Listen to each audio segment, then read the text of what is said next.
ஐயா எல்லாருக்கும் வணக்கம். குழந்தையோட நிலைமை பார்த்தீங்கன்னா இப்போ ரொம்ப மோசமா இருக்கு. இப்படித்தான் நானும் என் ஃப்ரெண்டு விளையாண்டுக்கிட்டு இருந்தோம். கேள்வி கேட்டு பதில் சொல்ற விளையாட்டு. அவன் கேள்வி கேட்டான் வாரியான்னு. நான் எங்க டிவி பார்க்க. என்ன டிவி? Colour TV. என்ன கலரு? சேலை கலரு. என்ன சேலை? டீச்சர் சேலை. என்ன டீச்சரு? கணக்கு டீச்சரு. என்ன கணக்கு? வீட்டு கணக்கு. என்ன வீடு? மாடி வீடு. சின்ன பையனா இவன்? சின்ன பையனாயா இவன்? இப்பவே கணக்கு டீச்சரை கணக்கு பண்ணிருக்காமியா இவன்? உங்களுடைய மலரும் நினைவுகள். உட்காருங்க. என்ன வீடு? மாடி வீடு. என்ன மாடி? மொட்டை மாடி. என்ன மொட்டை? திருப்பதி மொட்டை. என்ன திருப்பதி? வட திருப்பதி. என்ன வடை? ஆமை வடை. என்ன ஆமை? குளத்தாமை. என்ன கோலம்? திரி கோலம். என்ன திரி? விளக்கு திரி. என்ன விளக்கு? குத்து விளக்கு. என்ன குத்து? கும்மாங்குத்து தாங்க. பின்னா குத்த போனேன். பின்னாலே போடுறது போட்டுன்னு பார்த்தேன். பின்னால் திரும்பி பார்த்தேன் எங்கள் அப்பா.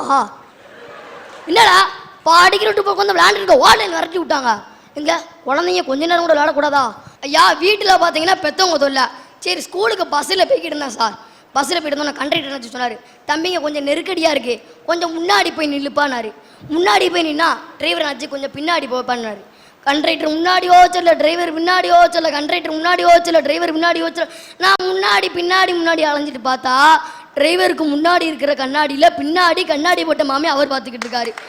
இவர் தான் இப்படின்னு பின்னாடி போனா கண்டக்டருக்கு முன்னாடி கண்ணாடி போட்ட மாமே அவர் கரெக்ட் பண்ணுறாரு. சரி ஒரு 2 வாரம் கரெக்ட் பண்ணு நடுவில் இருந்து பார்த்தா அங்கே ஒரு ஆண்டி சொல்லுது, தம்பிங்க நெருக்கடியாக இருக்குது. என்ன மத்தியான அந்த ஆண்டி ஒரு அங்கில கரெக்ட் பண்ணுது.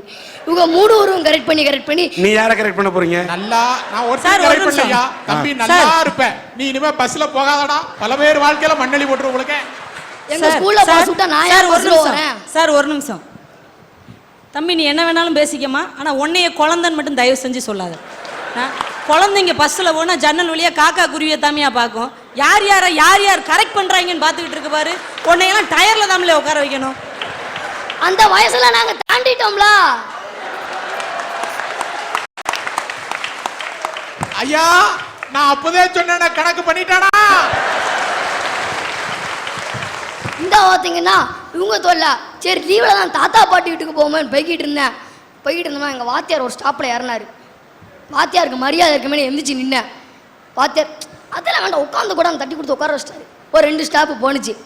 வாத்தியார் திருப்பி நான் எந்திரிச்சேன். உடனே ஸ்கூலில் தான் மரியாதை, இங்கெல்லாம் மரியாதையே வேண்டாம், நீ உட்காருப்பா. அதெல்லாம் வேண்டாம், நீ உட்காரு. கழுத்தை பிடிச்சி உட்கார வச்சாரு. கூட 2 ஸ்டாப் போணுச்சு. எந்திரிச்சேன். டே ஸ்கூலில் தான்டா மரியாதை வேண்டாண்டா என்றானாரு. உடனே யோ உனக்கு யாரையா மரியாதை கொடுத்தா? நான் இறங்க வேண்டிய ஸ்டாப்பு 4 ஸ்டாப்பு தள்ளி வந்துட்டோம்யா, நீ அப்பொழுது பிடிச்சி உட்காருன்றிருக்கியா? வீட்டில் வந்தால் அந்த பெற்றவங்க தொல்ல, அந்த பஸ்ஸில் வந்தால் கண்டக்டர் தொல்ல, நீங்கள் வான் தொல்ல, இங்கே வந்தால் இவர் தொல்ல தாங்க முடியலையா? சொன்னல நான் ஒரு சின்ன பையன் தேவையா?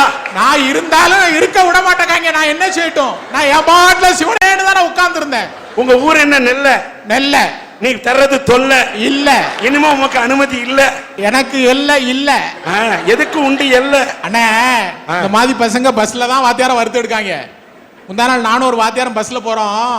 அவரு நிக்காரு, எல்லா பயிலும் சீட்ல உட்கார்ந்துருக்கான். நான் கேட்டேன், நீர்லாம் ஒரு வாத்தியாரையா, என்ன பாடம் நடத்துவாரு, ஒரு வேளா எந்திரிச்சு இடம் கொடுக்கானான்னு. உடனே ஒரு பையட்ட போனார், எந்திரி நான் உட்காரணும்னாரு. உடனே அந்த பையன் சொன்னா, அதெல்லாம் உட்கார முடியாது. ஏண்டா நீங்க தானே சார் சொன்னீங்க? நான் என்னடா சொன்னேன்? சொந்த காலில் நிக்கணும் சொன்னேர்லாம் நில்லும். இதுவா குருவுக்கு தருகிற மரியாதை? இன்னொன்னு, இந்த சின்ன பையன் பேசுற விஷயம் பஸ்ல பார்த்துட்டு கணக்கு பண்றத பாக்குறாரு, பஸ்ல வேற விஷயத்த பார்க்கலாமான்னு சகோதரி சொன்னாங்க. கரெக்டு தான். காத்து வாங்கணும், நல்ல விஷயங்களை பார்க்கணும், பள்ளிக்கூட கணக்கு போடணும். ஆனால் சமுதாயத்தில் இருக்கக்கூடியவர்களும் 4 பேர் நம்மளை பார்க்கறாங்களே, அடுத்த தலைமுறை கெட்டு போயிடுமே அப்படிங்கிற உணர்வு பெரியவர்களுக்கும் இருக்க வேண்டும். அப்படிங்கிற உணர்வு பெரியவர்களுக்கும் இருக்க வேண்டும்.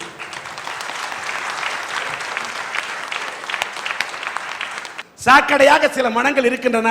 காரணத்தால் தான் நாடு நாறி கொண்டிருக்கிறது. இந்த போன்ற சின்ன குழந்தைகளின் மனம் மாறிக்கொண்டிருக்கிறது.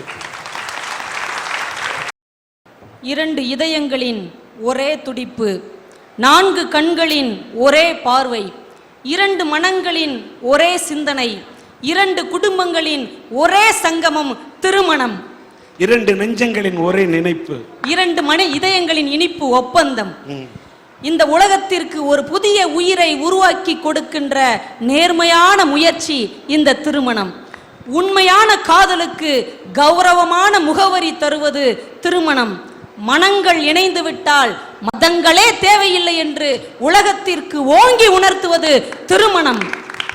இந்தியா என்கின்ற அமைதி பூங்காவின் பண்பாட்டு கலாச்சார வேர் திருமணம். இந்த மன வாழ்க்கையை போற்றணுங்க. எனக்கெல்லாம் கல்யாணமான புதுசுல சரியாவே சமைக்க தெரியாதுங்க. இப்பயும் அப்படித்தான், இது வேற விஷயம். எங்கள் மாமியார் என்கிட்ட வந்து சொன்னிச்சு, இந்த பாருமா, என் மகன் எல்லா விஷயத்துலையும் அமைதியாக இருப்பான், ஆனால் சாப்பாட்டு விஷயத்தில் மட்டும் பயங்கர கோபம் வரும். போன வாரம் சோத்துல கொஞ்சம் உப்பு குறைஞ்சிருச்சுன்னு தட்டோட தூக்கி எறிஞ்சா 4 செங்கல் பேந்து வச்சு பார்த்து கொண்டு போயிட்டாங்க. எனக்கு ஒரே படபடப்பாக இருக்குது, நமக்கு சமைக்க வராது. சரி, கஷ்டப்பட்டு சோறு பொங்கி குழம்பு வச்சு எடுத்து வச்சாச்சு. இப்போ தான் யாபகம் வருது, அவசரத்தில் அரிசி களைய மறந்து போயிட்டேன். இப்போ 5-6 கல் உள்ளே கிடக்குது. எனக்கு என்னடா செய்யன்னு குலதெய்வத்தை நேர்ந்துக்கிட்டு இருக்கிறேன். இவர் குழம்ப ஊற்றிட்டாரு, ஒரு பிசைஞ்சு ஒரு உருண்டை எடுத்து வாயில் போட்டார். என் கெட்ட நேரம் வாயிலேயே வரணும், கடக்குன்னு ஒரு சத்தம். கல் எடுத்து இப்படியே வச்சாரு. நான் ஒரு ஸ்டெப்பு பின்னாடி போனேன். அடுத்து ஒரு உருண்டை உருட்டி வாயில் வச்சாரு. கடக்குன்னு இன்னொரு சத்தம். எடுத்தாரு, கல் இல்லை, அவர் பல்லு. நான் வாச பக்கம் போயிட்டேன், இதோட நடைய கட்டிட வேண்டியதான்னு. இங்கே வாடான்னாரு. நான் அவர் தம்பியைத்தான் கூப்பிட்றாரு போலன்னு திரும்பி பார்த்தேன். ஒன்னத்தான்னாரு. நான் என்னத்தான்ட்டு போனேன். அவர் சரியான வெண்ணத்தான், இவர் சரியான தொணதான். அவர் ஒன்னத்தான்னாரு, நான் என்னத்தான்ட்டு போனேன். கையை நீட்டுனாரு. பெரம்பு வச்சு அடிக்க போறாரு என்னமோன்ட்டு நீட்டினேன். அந்த கல்லை எடுத்து பட்டும் படாமல் என் உள்ளங்கையில் வச்சுட்டு சொன்னார், அடுத்த வருஷம் நம்ம புது வீடு கட்ட போகிறோம் இல்லையா, அதுக்கு அடிக்கல்லாம் இந்த கல்லை பயன்படுத்திக்கிடுவோம், இதை கொண்டு போய் பீரோவில் வையினாரு. அப்படியே அசந்து போய் நின்னேன். ஏங்க, சோறு குழஞ்சி போச்சு, அதில் 5-6 கல் கிடக்குதுங்கிறத கூட இவ்வளவு நாசுக்காக எடுத்து சொல்ல முடியும் என்றால் அந்த மன வாழ்க்கை சந்தோஷமானது தானே. கல்லை பீரோவில் வச்சுட்டாங்க, பல்ல எங்கே போய் வச்சாங்கய்யா? பல்லு உடஞ்சி வச்சுல, அதான் எங்கள் சிங்கத்துக்கு தங்கப்பல்லு கட்டி விட்டுருக்கோம்ல. ஓ, சிங்க தங்கப்பல்லோட போகுது. ஆமா ஆமா, கலட்டிடாதம்மா, உன்னைய பார்த்தா பயமா இருக்கு. உங்க தங்கப்பல் கட்டினது உங்க வீட்டுக்காரரா? ஆமா, அதான் கடைக்கடையா போய் இஞ்சி இருக்கா இஞ்சி, இஞ்சி இருக்கா இஞ்சிங்காரு. அன்னைக்கு ஒரு அன்னையும் பல்ல அண்ணி உடைச்சிருச்சு. பல்ல திறக்கணும், சுக்கு இருக்கா சுக்குன்னு வாய முடிக்கிட்டே கேட்டாரு. ஏமா, என் வீட்டுல அந்த பிரச்சனையே கிடையாதுமா. என் வீட்டுல அந்த பிரச்சனையே கிடையாது. உங்க வீடே கிடையாது, அது அப்பல இருந்து ஒப்பிச்சுக்கிட்டு தானே இருக்கீங்க. ஆமா, வீடு கிடையாது, பங்களா. உட்காருமையா, உமக்கு உட்கார்ற இடத்துல கட்டினா நவுண்டு உட்காரும். வயசு காலத்துல ஏன் போட்டு போராடிட்டு இருக்காரு. நானும் எங்க அண்ணனும் பேசிட்டு இருக்கோம், குறுக்க வந்துக்கிட்டு. நம்ம வீட்டுல பிரச்சனை கிடையாது சார். அப்படியே எதுவும் பிரச்சனை வந்தாலும் ஒரு வார்த்தை, விட்டுருவா சார், என்ன மன்னிச்சிரும்பேன், விட்டுருவா. இந்த மாதிரி புரிந்து கொள்ளுதல் இல்லாமல் அன்பு வற்றி போனவர்களால் ஏற்படுகின்ற மனமுறிவை தூற்றுகிறேன். அன்பு என்கின்ற ஆற்று நீர் ஊற்று நீராக சுரக்கின்ற மன வாழ்க்கையை போற்றுகின்றேன். நாட்டுல மொத்தம் 286 மதங்கள் இருக்குயா. மதங்கள் வேற வேறையா இருந்தாலும் அன்பே கடவுள் அப்படிங்கிறதா எல்லா மதத்தோட அடிப்படையும். அன்பு சிவமும் ரெண்டா பாக்குறவன் அறிவில்லாதவன் சொன்னார் திருமூலர். அறியும் சிவனு ஒண்ணு, இத அறியாத வாயில மண்ணுன்னு சொல்லி மத ஒற்றுமையை சொல்லுது இந்து மதம். உன்கிட்ட 2 அப்பா இருந்தா அதுல ஒன்ன இல்லாத ஏழைக்கு கொடுன்னு சொல்லுது கிறிஸ்தவ மதம். வறியவன் பசித்திருக்கும் போது நீ புசியாதேன்னு சொன்னார் நபிகள் நாயகம். ஒரு ஏழையோட பசி கொடுமைய நாமளும் தெரிஞ்சுக்கணுங்கிறதுக்காக 40 நாட்கள் நோன்பு இருக்கிறத வலியுறுத்தது இஸ்லாமிய சமயம். ரமலான் மாதத்திலே 40 நாட்கள் அந்த மாதம் முழுவதும் நோன்பு இருக்கிறார்கள் என்று சொன்னால் அது சாதாரண நோன்பு அல்ல. இந்த உலகத்திலே பணம் படைத்தவன் கூட பசி என்றால் என்னவென்று அவன் உணர்ந்து கொள்ள வேண்டும் என்பதற்காக அந்த உண்ணா நோன்பு. அவன் அரசனாக இருந்தாலும் சரி, அவன் இந்த நாட்டை ஆண்டு கொண்டிருக்கக்கூடியவனாக இருந்தாலும் சரி, பசி என்றால் என்ன என்று அவன் உணர வேண்டும் என்று அந்த பசியின் மாண்பை நோன்பு மூலமாக எடுத்து சொல்லும் மாதம் தான் ரமலான் மாதம். இப்படி அன்பையே போதிக்கிற எல்லா மதங்களையும் நான் தலை வணங்கி போற்றுறேன் சார். ஆனா இன்னைக்கு மதத்தை பேரை சொல்லிக்கிட்டு மத கலவரங்களை தூண்டுறாங்களே ஒரு சில மத வெறியர்கள், அவர்களை நான் புழுதி வாரி தூற்றுறேன் சார். திருவாரூர்ல இன்னைக்கு இருக்கிற பழக்கம் என்னன்னு கேட்டீங்கன்னா, அங்க பிறக்கிற குழந்தைகளுக்கு முதல் மொட்டை அவங்கவுங்க குலதெய்வத்துக்கு எடுப்பாங்களாம். 2வது மொட்டை நாகூர் தர்காலையும் 3வது மொட்டை வேளாங்கண்ணியில எடுக்கிறாங்க சார். இந்த மாதிரி ஒரு உணர்வு உணர்வு எல்லாருக்கும் வந்துருச்சுன்னா ஏன் சார் சண்டை வரப்போகுது? இப்படி மத ஒற்றுமையை சொன்ன திருவாரூர் மக்களை நான் சிரம் தாழ்ந்து வணங்குறேன் சார். ஆனா வழியில பாலுக்கு அழுகிற பிள்ளைய தாண்டி போய் நீ கல்லுக்கு பாலாவி செய்யறல சார், என்ன சார் புண்ணியம் இருக்க போகுது? இப்படி மனித நேயமே இல்லாத மத வெறியர்களை தான் சார் நான் தூற்றணும்னு சொல்றேன். எம்மதமும் சம்மதம்னு சும்மா வாய் பேசலதான் பேசிக்கிட்டு இருக்கோம். ஆனா வாழ்க்கையாவே வாழ்ந்து காட்டினவர் தந்தை பெரியார். தன்னோட மனைவி இறந்தப்ப அவரோட உடலை ஒரு சவப்பெட்டியில வைக்க சொன்னார். அதை ஒரு மாட்டு வண்டியில கொண்டு போய் சுடுகாட்டுல எரிக்க சொன்னார். சவப்பெட்டியில் வைப்பது கிறிஸ்தவர்களின் வழக்கம், மாட்டு வண்டியில் கொண்டு செல்வது முஸ்லிம்களின் உடன்பாடு, சுடுகாட்டில் எரிப்பது இந்துக்களோட பண்பாடு. இந்த 3 மதத்தை இணைச்சு ஒரு சமுதாய புரட்சி அந்த காலத்திலேயே பண்ணார் தந்தை பெரியார். அந்த பெரியாரை நாம் தலைவணங்கி போற்றுறேன். ஆனா இன்னைக்கு மதத்தை பேரை சொல்லி பொழப்பு நடத்திட்டு இருக்காங்களே ஒரு சில மத வெறியர்கள், அவர்களை நான் தூற்றவும் தயங்க மாட்டேன் சார்.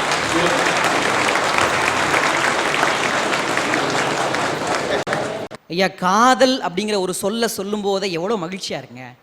அது இருக்காது அப்படின்னா எவ்வளவு சந்தோஷமா, எவ்வளவு மலர்ந்த முகத்தோடு அந்த வார்த்தையை நீங்க கேக்குறீங்க. எவ்வளவு சந்தோஷமா இருக்கு எனக்கு. காதலை பற்றி எவ்வளவு கவிஞர்கள் ரொம்ப அழகா பாடியிருக்கிறாங்க. ஏன்னு கேட்டா காதல் இல்லாம ஓட முடியாது, காதல் இல்லாம மனிதனால வாழவே முடியாது. அருமை அருமை. அழகா கவிஞர்கள் சொன்னாங்க பாருங்க, உங்களை மாதிரியேன்னு காதல் அது ஒரு விந்தை வினைத்தொகை. மெய்யெழுத்துக்களை தடவி உயிரெழுத்துக்களை படிக்கிற ஒரு ஒப்பற்ற மொழி காதல்.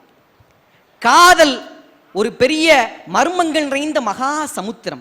காதல சமுத்திரம்னு அவங்க சொன்னாங்க. இந்த சமுத்திரத்துல விழுந்துதானங்க கொள்ள பேர் சீரழிஞ்சு போனா. அன்னைக்கு கொள்ள பேர் சீரழிஞ்சு போனா அந்த சமுத்திரத்துல தானே சில பேர் மூழ்கி முத்தெடுத்து இருக்கிறான். அருமையா சொன்னீங்க சார். காதல் ஒரு சமுத்திரம் மாதிரின்னு சொன்ன கவிஞன் அதோட விட்டுறல, நீங்கள் எல்லாம் கடற்கரையிலேயே நின்று பார்த்தால் அது ஹார்மோன்களின் சேட்டையாகவே தெரியும். நல்ல காதல் இந்த சமூகத்தில் இல்லையா? தெய்வீகமான காதல் இல்லையா? ஐயா, 19 வயது நிரம்பிய ராஜேஸ்வரிங்கிற ஒரு பெண், இந்து பெண், ஒரு முஸ்லீம் இளைஞரை கல்யாணம் பண்ணிக்கிட்டாங்க. ஜெயங்கொண்டம் அப்படிங்கிற ஊர்ல அரிமா சங்கத்தினுடைய தலைமையில. அந்த இளைஞர் பார்த்தீங்கன்னா 2 கால் இல்லாத ஒரு ஊனமான இளைஞர். அந்த இளைஞர் அந்த பெண்ணிட்ட போய் கல்யாணம் பண்ண உடனே பத்திரிகையாளர்கள்லாம் போய் ஒரு பேட்டி எடுத்தாங்க. என்னம்மா 2 கால் இல்லாத ஒரு இளைஞரை போய் காதலிச்சு கல்யாணம் பண்ணிக்கிட்டே வாழ்க்கை பூரா கஷ்டப்பட போறியான்னு கேட்டாங்க.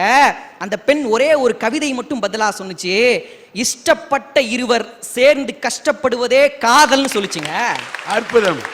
கஷ்டப்பட போற சரிமா, 2 கால் இல்லையே அவருக்கு, எப்படி வாழ்க்கை நடத்த போறோன்னு கேட்ட உடனே அவருக்கு வேணா 2 கால் இல்ல சார், எனக்கு 4 கை இருக்குதுன்னு சொல்லிச்சு அந்த பொண்ணு. எப்படிமா அப்படின்னு சொன்னா அந்த பொண்ணு பதில் சொல்லிச்சு பாருங்க, ஒரு இடது கை, இன்னொன்று வலது கை, இன்னொன்று முகத்தில் புன்னகை, நெஞ்சில் நம்பிக்கைன்னு சொல்லிச்சுங்க. இருப்பது 4 கை, இந்த 4 கை இருந்தால் வந்து விடும் தனியாக வாழ்க்கை. ஆஹா ஆஹா. ஆனா இந்த நல்ல காதலை நான் போட்டுறேன் சார். ஆனா இதே சமூகத்துல போலி காதல்களை நிச்சயம் நம்ம தூட்டித்தான் ஆகணும். திரைப்படத்துல பாட்டுல பதிவு பண்ணா பாருங்க, எஸ்.சி. கிருஷ்ணன் ஒரு பழைய பாடகர், பிஓஐ பாய், பாய் என்ன பையன், ஜிஐஆர்எல் கேர்ள், கேர்ள் என்ன பொண்ணு, இந்த பொண்ணை கண்டதும் போதை உண்டாகுதே, எம்ஏடி மேட், மேட்னா கிறுக்கு, ஹெச்ஏடி ஹெட், ஹெட்னா தலை, தலை கிறுக்கு புடிச்சு நீ ஏனோ திண்டாடுற, லைலா நீ அடி, மஜ்னு நான் அடி, ட்ராஜடி நமக்குள் வேணாண்டி, காதல் போதையில் பேசும் வார்த்தைகள் காற்றில் போயிடும் பறந்தோடி, ஹே பிஓஐ பாய், பாய் என்ன பையன், ஜிஆர்எல் கேர்ள், கேர்ள் என்ன பொண்ணு, இந்த பொண்ணை கண்டதும் போதை உண்டாகுதே. அவர் பாயை பத்தி பேசுறாரு, உங்களுக்கு என்ன சின்ன பையனை பத்தி வரணுமா?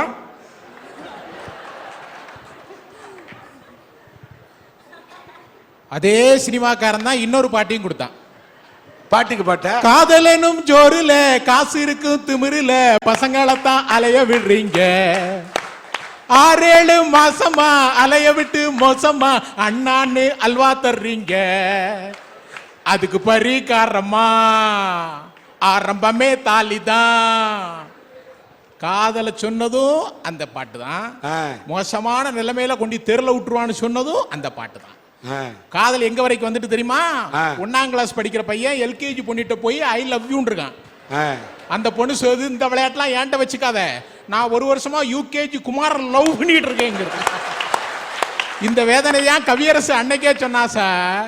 கண்களின் தண்டனை காட்சி வழி, காட்சியின் தண்டனை காதல் வழி, காதலின் தண்டனை கடவுள் வழி. உமாசங்கருக்கு என்ன வழி? உண்மை தண்டிக்க என்ன வழி நான் யோசிக்கிறேன். போடுறது கண்ணாடி, என்ன அடைக்கிறது முன்னாடி, பேசுறது பின்னாடி. இந்த விளையாட்டு என்னடி? ஐயா, எல்லாம் நீங்கள் சொல்லி தந்த சொல்லடி. கரெக்டா பேசுங்க, இல்லாவிட்டால் வந்து விடும் கல்லடி. ஐயா, இந்த பாட்டுல ஒரு வரி வருங்க. GIRL கேர்ள், கேர்ள்னா பொண்ணு, இந்த பொண்ணை கண்டதும் போதை உண்டாகுதேன்னு சொன்னானே, அதை நான் காதல்னு சொல்லல. ஒரு பொண்ணை பார்த்தா வாழ்க்கைக்கான பாதை தெரியுதுன்னு சொன்னா அது காதலுங்க. அந்த காதலை தான் போட்டுரும். இதே சமூகத்துல கிருஷ்ண பகவானை காதலித்தது மீராவும் ராதையும் நம்ம பக்கத்தூர் ஆண்டாளும் மட்டும் இல்லைங்க. டில்லி சுல்தானினுடைய மகள் திருமாலையே காதலித்து திருமாலையே கல்யாணம் செய்து கொள்ள வேண்டும் என்று தவம் இருந்தாங்க. ஒரு நாள் திருவரங்கத்தில் திருமாலுடைய சிலையை பிரிந்த சோகத்தில் உயிர் துறந்தாங்க. இன்றைக்கும் திருவரங்கத்தில் துலுக்க நாச்சியாராக மக்களால் போற்றப்படுகிற கடவுளாக இருக்கிறார். அப்படின்னா காதல் தெய்வீகமானது இல்லையா சார்? அப்பேற்பட்ட தெய்வீகமான காதலை என்றைக்கும் நான் போற்றுகிறேன். போலியாக வருகிற காதலர்களையும் காதலையும் நான் தூற்றுகிறேன்.